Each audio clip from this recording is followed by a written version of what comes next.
and good morning to all of you. बघा mathematical methods हा आपण चॅप्टर सुरू केला होता अँड लास्ट लेक्चरला आपण वेक्टर ऑपरेशन बघितलं होतं. त्याच्यामध्ये 3 वेक्टर ऑपरेशन्स आहेत किंवा ऑपरेशन्स. त्याच्यामध्ये multiplication of vector by the scalar, addition of vector and subtraction of vector. म्हणजे स्केलरचं ॲडिशन, सबट्रॅक्शन आणि मल्टिप्लिकेशन कसं केलं जातं ते वेक्टर ऑपरेटरमध्ये आपण विथ एक्झाम्पलच्या सहाय्याने बघितलेलं आहे. त्यानंतर ना triangle law for the vector addition आपण बघितला होता. त्याच्या 2 प्रॉपर्टी बघितल्या होत्या. ह्या 2 प्रॉपर्टीवरती सेपरेट क्वेश्चन पण विचारला जातो. कम्युटेटिव्ह प्रॉपर्टी आणि असोसिएटिव्ह प्रॉपर्टी. कम्युटेटिव्ह प्रॉपर्टी काय आहे तर vector P plus vector Q which is equal to vector Q plus vector P. आणि असोसिएटिव्ह प्रॉपर्टी कोणती आहे vector A plus vector B हे ब्रॅकेटमध्ये plus vector C which is equal to vector A plus ब्रॅकेटमध्ये vector B plus vector C which is the associative property of the vector addition. ठीक आहे, म्हणजे हे आपण लास्ट लेक्चरला बघितलेले आहेत हे पॉईंट. आता आजच्या लेक्चरला म्हणजे कालच्या लेक्चरला आपण triangle law of vector addition बघितला.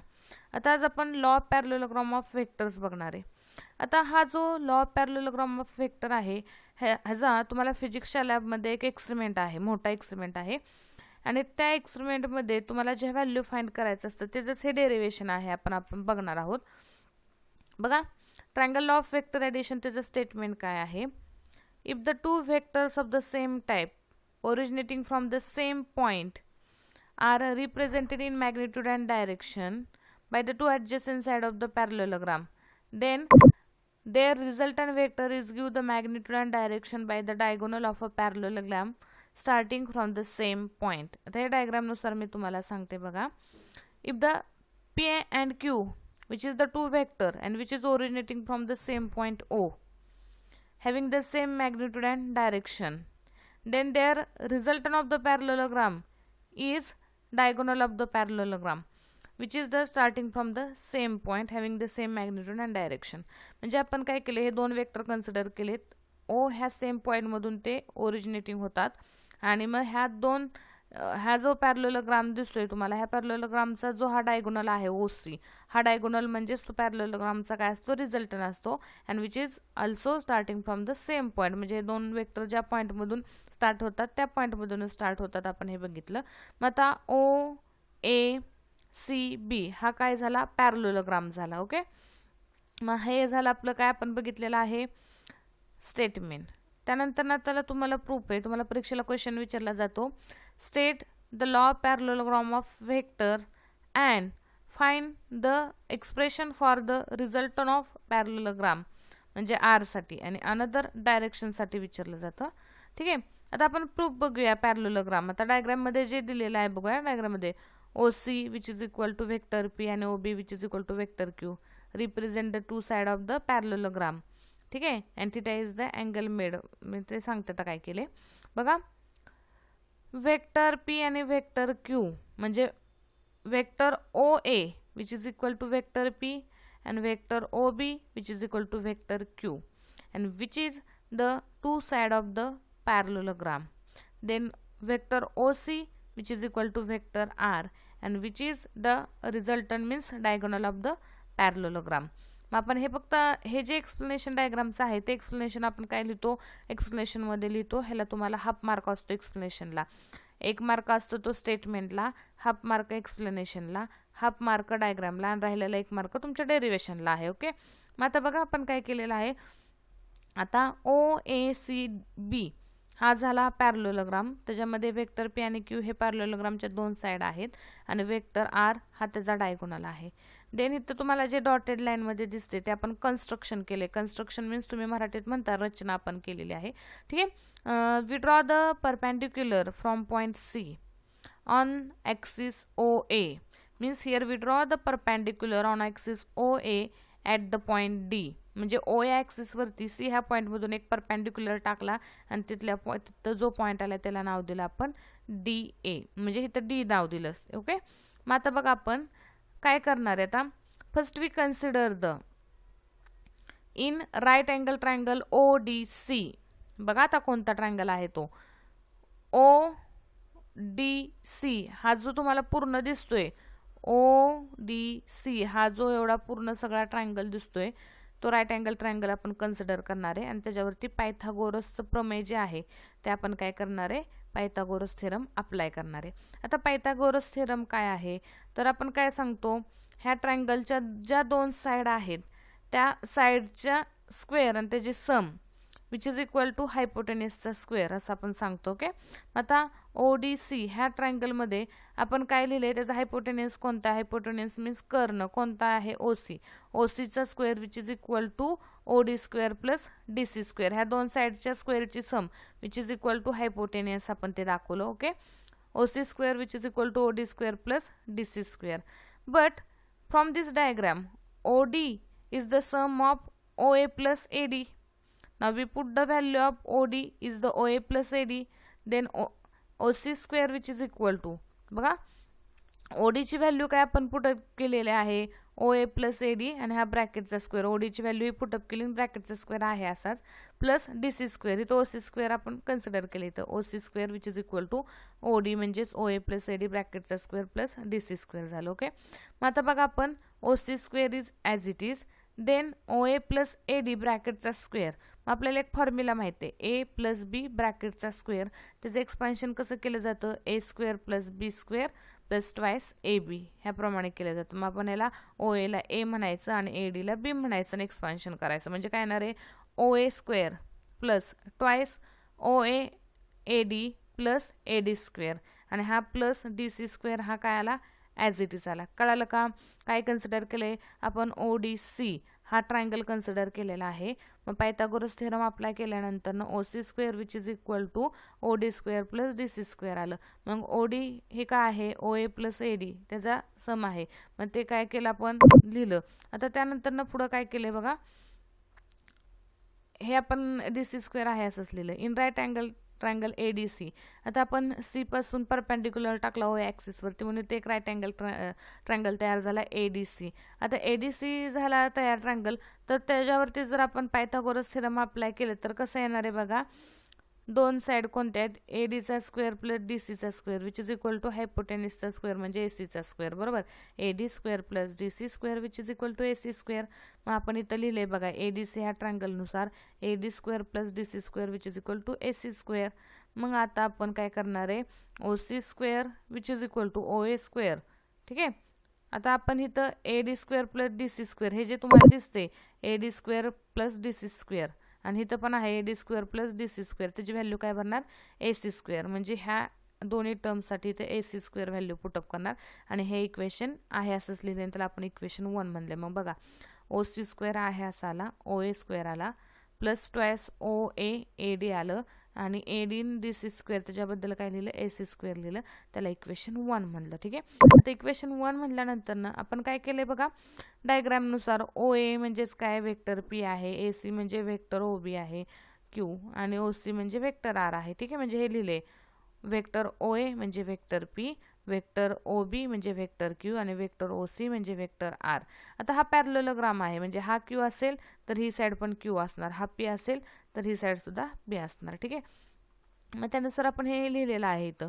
त्यानंतर इन ट्रायंगल ADC, आता हा आपला मागासचा घेतला ADC, त्याच्यामध्ये हा थीटा आहे आणि ह्याच्यासाठी आपल्याला कॉस्टची व्हॅल्यू काढायची. बघा ADC हे ट्रायंगल कन्सिडर केला तर त्यासाठी कॉस्ट थीटा काढायचा आहे. मग आता कॉस्ट थीटा कसा काढला जातो, तुम्ही 10वी पर्यंत शिकलेला आहात. ADC ह्या ट्रायंगलमध्ये हा अँगल आहे थीटा, मग कॉस्ट थीटा आपण कसा काढतो, ॲडजेसंट साईड आपण हायपोटेनियस, बरोबर का. ॲडजेसंट साईड कोणती तुमची, ह्या अँगलची ॲडजेसंट साईड AD, ॲडजेसंट मीन्स लगतची बाजू AD, आपण हायपोटेनिस काय आलं AC, म्हणजे कॉस्ट थीटाची व्हॅल्यू काय आली, AD अपॉन AC आली. आता हे इक्वेशन रिअरेंज केलं तुम्ही, AD which is equal to म्हणजे काय येणार, AC इंटू कॉस्ट थीटा येणार. But in diagram AC means Q, इथं आपण वरती लिहिलेले AC म्हणजे OB which is equal to Q, मग AC ची व्हॅल्यू पुटअप केली Q आणि cos theta as it is, म्हणजे AD ची व्हॅल्यू काय आली, Q कॉस्ट थीटा. ठीक आहे, कशानुसार काढली, ADC ट्रायंगलमध्ये कॉस्ट थीटा काढला. आता सबस्टिट्युटिंग इन इक्वेशन 1, आता इक्वेशन 1 मध्ये आपल्याला ती व्हॅल्यू काय करायची, पुटअप करायची आहे. इक्वेशन मध्ये हे इक्वेशन 1 दिसते, त्याच्यामध्ये आपल्याला ती व्हॅल्यू पुटअप करायची. मग आता बघा इक्वेशन 1 मध्ये पुटअप करत असताना त्याच वेळी आपण इथं जे अल्सो म्हणून इथं व्हॅल्यू दिलेल्या आहेत त्या व्हॅल्यू काय करणार, त्याच्यामध्ये पुटअप करणार आहे. आता OCचा स्क्वेअर, OCचा स्क्वेअर म्हणजे काय, आर आहे म्हणजे आरचा स्क्वेअर येणार, इथं आला आर स्क्वेअर.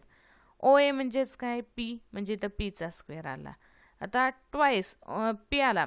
आता आपण काय केले, ही रिअरेंज टर्म केली. पहिल्यांदा स्क्वेअर जवळ घेतलेत, ओ एचा स्क्वेअर प्लस ए सीचा square plus twice O A D असं लिहिले. ठीक आहे, मग ओ सी स्क्वेअर म्हणजे आरचा स्क्वेअर आला आणि ओ ए स्क्वेअर म्हणजे पीचा स्क्वेअर आला आणि ए सी स्क्वेअर म्हणजे काय झालं, ए सी म्हणजे क्यू आला, म्हणजे क्यू स्क्वेअर आला. ए सीची टर्म आधी आपण इथं घेतलेलं आहे कारण हे दोन्ही स्क्वेअर जवळ यावेत म्हणून. नंतर ही टर्म राहिलेली आपण घेतली, इथं ट्वाईस आलं. ओ ए ए डी, ओ ए म्हणजे पी आणि ए डी म्हणजे क्यू कॉस थिटा. ए डीची व्हॅल्यू तर काढली, क्यू कॉस थिटा, मग आपण ती व्हॅल्यू पुटअप केली. म्हणजे हे इक्वेशननुसार ही व्हॅल्यू पुटअप केली. आणि आता हा स्क्वेअर आहे, आपल्याला रिझल्टंट डायगोनल ऑफ रिझल्टंट आपलं एक्सप्रेशन काय आहे, magnitude of the parallelogram find करायचे. मग ह्याचं स्क्वेअर घेतलं, स्क्वेअर रूट काढलं, ह्याचं स्क्वेअर काढला तर ही टर्म पलीकडची स्क्वेअर रूटमध्ये येणार.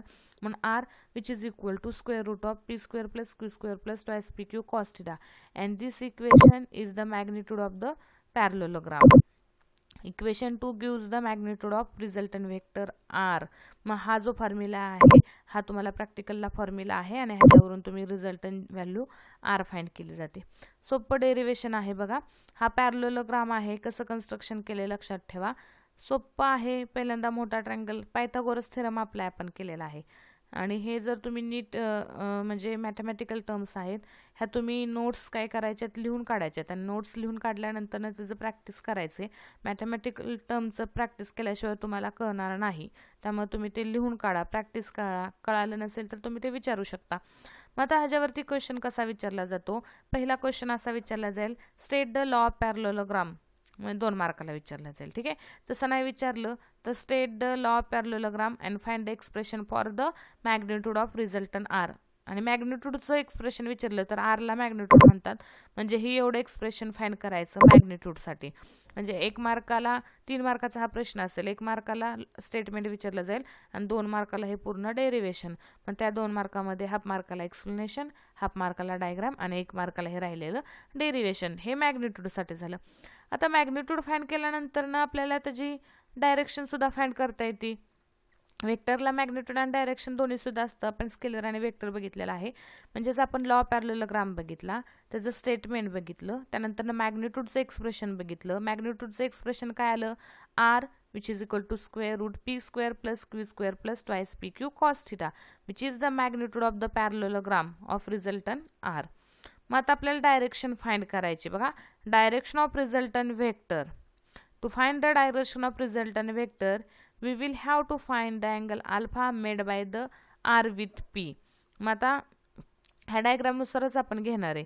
आता हा जो पूर्ण आहे, हा जो आहे ह्याला आपण काय म्हणणार आहे, अल्फा म्हणणार आहे. हा जो ओडीसी, हा पूर्ण, हा गॅमा आहे, हा बीटा आहे, हा पूर्ण आहे, त्याला आपण अल्फा म्हणणार आहे. आता आपण काय करणार आहे बघा, अल्फाला आपण काय म्हणले, डायरेक्शन असं म्हणलेलं आहे. In triangle O D C. आता ओ डी सी जर हा ट्रायंगल तुम्ही कन्सिडर केला, मगाचा ओ डी सी हा जर ट्रायंगल तुम्ही कन्सिडर केला तर ह्याच्यामध्ये आपल्याला टॅनची व्हॅल्यू लिहायची. आता ती कशी लिहिली जाते बघा, O D C tan alpha, angle आपण अल्फा कन्सिडर केला, अल्फाला आपण डायरेक्शन म्हणतो थिटाच्या जागी, tan alpha which is equal to. आता टॅन कशाचा रेशो आहे, साइन थिटा आपण कॉस थिटा, बरोबर का. मग टॅनचा फॉर्म्युला काय आहे, आपण काय टॅनचा फॉर्म्युला लिहितो बघा.